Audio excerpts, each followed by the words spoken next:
I was minding my own business, man. I was minding my own business, eating my katsu curry, having a lovely afternoon, just chilling out. Except I wasn't chilling, I was doing the opposite. I was overheating. It's too warm in the UK right now. We don't have air conditioning, all right? We're living in the 17th century still, and so anytime the temperature gets even moderately warm, we all just die. It's terrible. Anyway, it's besides the point. I was chilling out, but the opposite, and this came out. A special broadcast from none other than Treyarch themselves, and so we're going to watch it today, but specifically we're going to go straight to the zombies section. Let's begin. And now we've arrived at what is always one of my favorite times during a special broadcast. Yes, sir. It's time to talk zombies. And today we are joined by lead writer Craig Houston and expert game designer Kevin Drew. Great. Gentlemen, welcome. Craig, how are you doing? I'm doing good, John. It's always nice to see you and always nice to have these little conversations. Kevin, thanks for joining us. How you been? I've been doing real great since the 3.5 main quest, and I'm glad to be here talking about what's next. Well, let's just jump right into it. But before we jump right into it, would you guys be mad if I did this? Would you guys be mad if I just did that real quick? Craig, let's start with you. And let's get into a bit of a recap. Bring us into season 4. We introduced our first main quest in Outbreak back in the back half of season 3, and that certainly began to set the stage for where the story is going right now. Maxis went behind Weaver's back a little bit, together with Ravenoff led the players on a kind of very fitting for Black Ops, unauthorized operation. Hell yeah. Where we were kind of behind enemy lines in Outbreak and dealing with the threat of the reality inversion warheads, which they dealt with. I think everyone's seen that they've dealt with that quite well. No spoilers. But now we're very pleased to announce that season 4 is going to kick off with another Outbreak main quest. And this one is probably going to be having even bigger ramifications on the story. Dude, the last one had pretty big ramifications, so that's quite a statement from Craig there. Moving forward, as well as introducing, some fun new gameplay and areas. And I think Kevin's probably better placed to speak to some of that than I am. Fun new gameplay and areas. I'm excited to announce an exclusive region to Outbreak, which is Zoo. A very iconic, creepy atmosphere. You've got an entire Russian zoo that's been abandoned, and zombies are now all over it. Thankfully, the animals were evacuated or ran off before the outbreak really started to grow there. So all you'll find is some dead fish and our resident plague hounds and hellhounds. Tell us about some of the new intel items that players will experience. Okay. We're adding new artifacts and intel to both Outbreak and Onslaught, really pushing the story along, tying into our second main quest that will be premiering in Season 4 in Outbreak and onward into the next map. When players complete the main quest in Outbreak in Season 4, it's going to be a big game changer, and it's going to kind of change the state of play between Omega and Requiem and everyone who works within those groups, and directly lead us into our next round-based map. See, this is what I like about the zombies interviews, is that... 1 second, John. It's going to change the state of play between Omega and Requiem. Does that mean that we're going to see a transformative difference where basically instead of it basically being a story framed in the idea of Omega versus Requiem is like the two sides of the battle and you're either on the good side or the bad side, maybe that means we're going to finally see this kind of like splintering off by Valentina, and she is going to essentially, with the help of this kind of like strange being inside the Dark Ether, end up being like a third force that maybe Omega and Requiem even have to team up together to take down. Like, maybe. Anyway. You've told me so much, yet so little. I appreciate that. That's, something that only a communications guy can appreciate right there. I do my best. Well done. Let's talk about what you both are most excited for people to experience in Season 4. So what I'm most excited about is the second main quest. It's kind of the culmination of what this new mode Outbreak is and how it plays with our classic round-based. You had Firebase Z kind of queuing up this new mode and a massive sandbox where you can play and explore and be challenged. And then the first main quest, we kind of escalated the Cold War aspect of it. We were started to tell more of that story. But this main quest is all about advancing the character story and where they're going next. So. I think that's really important, Kevin, because what's really going to be exciting for people is that the events of Season 4's Outbreak main quest are the ones that are going to set up a whole new chapter in the zombie story in our next round-based map, Mauer der Toten. Thematically, it kind of goes to the heart of what the Cold War game across all the different game modes has really been about. This is a struggle not just against zombies, but against East and West. And I think a lot of people have speculated, and a lot of people have, well, if they've listened to the intel, have kind of had their suspicions about where this map was going to take place. And it is going to take place in Berlin. This is the one that's really going to, like I keep saying, change things up in a major, major way, because certain characters' true agendas are going to be revealed. And okay, here's the thing. If you go back and listen to the studio broadcast that came out before the first Outbreak Easter egg, I'm pretty confident Craig said nearly those exact words, that certain agendas were going to be revealed and stuff, because I think I made a video about it. And I just like, fool me once, shame on me, but fool me twice, and I'm not so sure I should be letting that kind of like shape my reality going forward. So I'm not sure on that one, Craig. the forces of good and evil and more evil and other good and other evil are all going to clash, and that's going to kick us off into the final seasons of Black Ops Cold War. I'm genuinely excited for this main quest out of the gate. Like, we've never released this many quests in a 2-month period. So it's just an exciting time to be a Zombies fan, right? You go right from 3.5 main quest into the season 4 main quest, right into Mauer der Toten. And it's not something that we can talk about, but I'm telling you, Kevin, and the are going to be two of the most popular things we have ever done, because is fucking hilarious in a very, very dry way, and also the with a voice I really was laughing so much over the last few days recording it. Got a glow up, just like where it's got when you drink the perk. So actually, I think that's probably a great place to end it for today, guys. No, don't do that. So much for. Okay, we're gonna decipher this. We're gonna decipher it. And it's not something that we can talk about, but I'm telling you, Kevin, and the are going to be two of the most popular things we have ever done, because all right, there's going to be two things that are coming. He could just be saying Mauer der Toten. He could be saying the main quest and Mauer der Toten. 4 main quest right into Mauer der Toten. And it's not something that we can talk about, but I'm telling you, Kevin, the main quest, Mauer der Toten, are going to be two of the most popular things we have ever done, because is fucking hilarious. Klaus? Who's Klaus? Yo, World War II Zombies called. It wants its character back. What is... And a very, very talk about, but I'm telling you, Kevin, and the are going to be two of the most popular things we have ever done, because right into Mauer der Toten. What is he saying? And it's not something that we can talk about, but I'm telling you, Kevin, and the well, he says the, so he might be saying and the main quest. Something like that. Are going to be two of the most popular things we have ever done, because he's definitely saying so maybe he's saying classified? Like, what is that? Fucking hilarious in a very, very dry way. Something's hilarious. I mean, okay, fair enough. It's just gonna be a character, I guess. Some character that's gonna be in the game or something. And also the with a voice I think he's talking about the voice actor for the director of Requiem, who's been a mystery up till now, but we know that they've spoken Russian in the past because there's intel about that. And I mean, we know that they've also diverted resources in a weird way.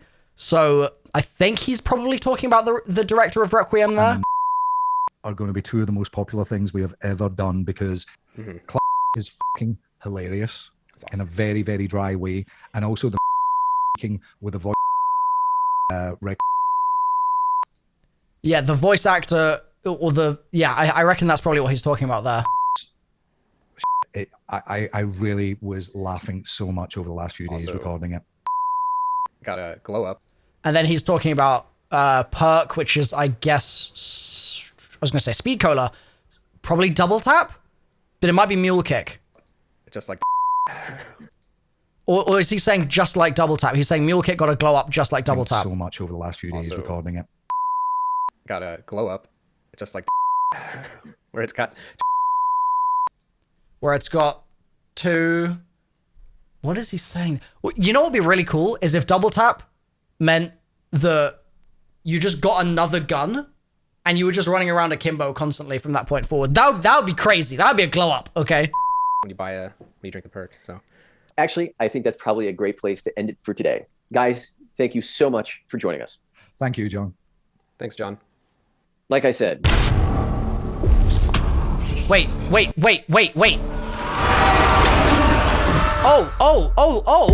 Oh.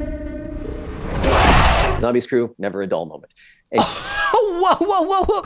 Oh. Thanks, John. What? like I said, Bro, that was so crazy the way that came in. Also, it's loud as hell. I'm going to turn it down a little bit here. Let's turn it down a bit. That looks like Narked under there. And then... Wow, okay, it looks like really gritty. Okay.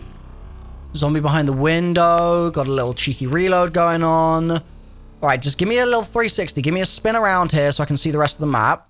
All right, there we go. Thank you for doing exactly what I just asked. So you got an M16 wallby there. I'm guessing this is the spawn because they've got the flashlight on, and it seems like the way that they do these things is they have the flashlight as you sort of spawn in. I mean, we've seen it all before, right? So I don't need to explain that to you guys. And then you get the power on or what have you, or you get to another area and it just no longer requires the flashlight. I love the fact that flames are like coming out of the train like that. That looks sick. That's going to be really, really cool to see in the map. And I wouldn't be surprised if we end up seeing some of those like ghosty, fiery zombie things like coming off the train or something as well. I mean, okay, that was an actual zombie that came off the train there. That's pretty awesome. And is there one more shot? There is, isn't there? Dude, that was a great little jump scare that they just threw in there. That was really good. And yeah, like I said, guys, as well, like I said in my breakdown 2 days ago, you can get on the roof and you can shoot down at the zombies from these sandbags. I literally said exactly that, which is cool to see that it's coming to fruition here and it's like actually happening. I'm kind of surprised at how dark the map looks. I thought it was going to be a bit brighter than this. I don't hate that, but it is very dark. There's obviously the watchtower here with what looks like some kind of weird pool of water or something. Curious to see what that ends up being, but the map looks pretty big. I mean, obviously it's hard to... Oh, it's not a pool of water, it's just the spotlight. I'm an idiot, but yeah, it looks pretty big to me. I mean, this looks cool. I'm not gonna lie, this is like... And then this was a bit like... Right, let's move on now to the Julie Nathanson interview. in keeping with that tradition, Craig was able to recently catch up with Julie Nathanson, aka Samantha Maxis. Recently, he had a chance to sit down with her and they had a little conversation, a little bit of a walk down memory lane. Here is what they had to talk about.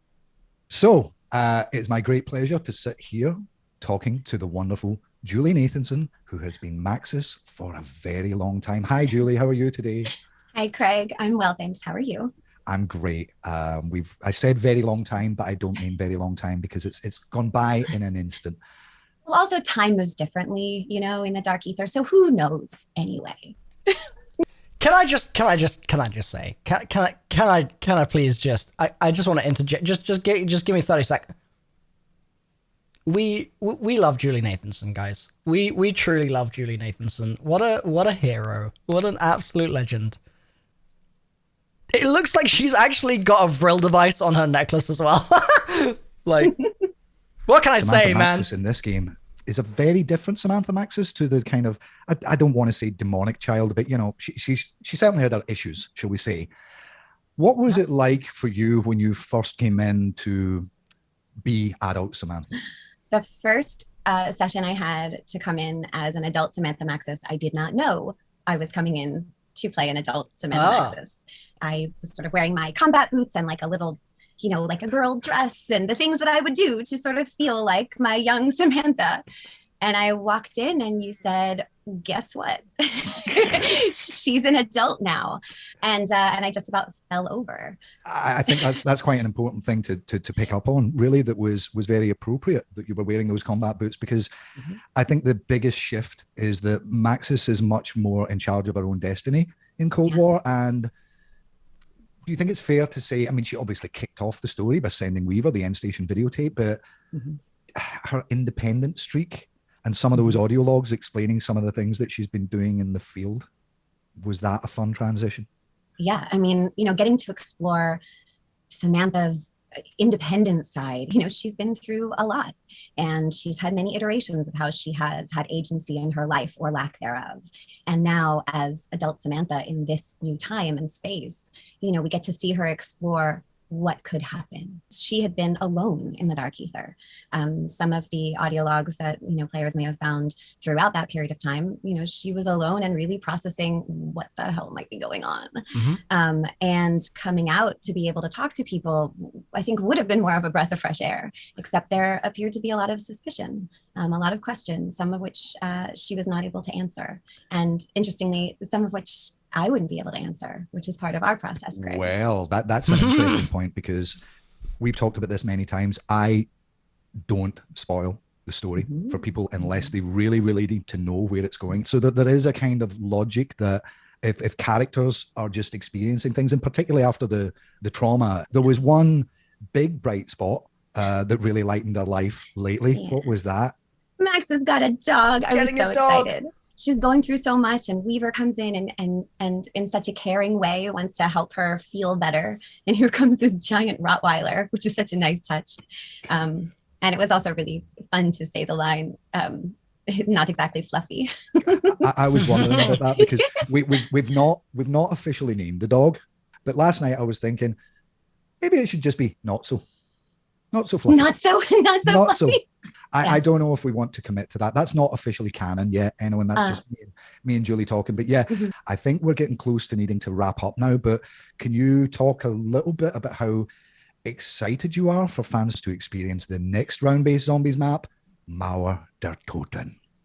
I would say I am 25 out of 10 excited for fans to experience Mauer der Toten. There's a lot coming, and I can't wait for the players to experience it. It was pretty cool to experience myself. I'll just say that. Julie, it's always a pleasure to work with you and to talk to you. I do consider you not only one of my favorite collaborators, but also a very, very good friend. Don't you dare start crying. Thank you so much for everything you've done over the years for this amazing experience. Thank you. I stopped myself from crying. The feeling is mutual. We love Julie Nathanson so much. Okay. They're playing some... Is there going to be something else here? When we talk about season 4... No, there isn't. Julie Nathanson, man, she's just the best. She is just the best. So what I was going to say before we got that little thing is I think Treyarch need to maybe realize that in these studio broadcasts, if they've already got patch notes coming out that say all the things that are in the broadcast, it sort of takes away the point. Like, Craig and Kevin there were clearly not wanting to say too much because they thought that this would be coming out sooner, and then it's ended up coming out at a time where all the things that they wanted to say, apart from obviously the redacted stuff, has already been like officially posted to us. So I guess just some feedback for Treyarch there. A lot of this was seemingly just retreading old ground, but maybe that's not a problem. I'm just sort of speaking from the kind of like very tuned in fans point of view here. But cool, man. I mean, they gave us some beep, beep, beep, beep, beeps, and they gave us this little thingamadoodle here, and I mean, I'm not mad about that. It's a cool looking map. I like the vibe, to be honest. It's like a weird, almost a Shadows of Evil vibe, almost, but not quite. I like Shadows of Evil crossed with like an Exo Zombies map is the vibe I'm getting, like Carrier or something. Very curious to see how it all plays out. And obviously, I'll be streaming the Easter egg hunt with my crew, Codename Pizza, NoJ456, and Chopper tomorrow. So make sure you're there for that, all right? I'll see you guys in the stream. Bye for now.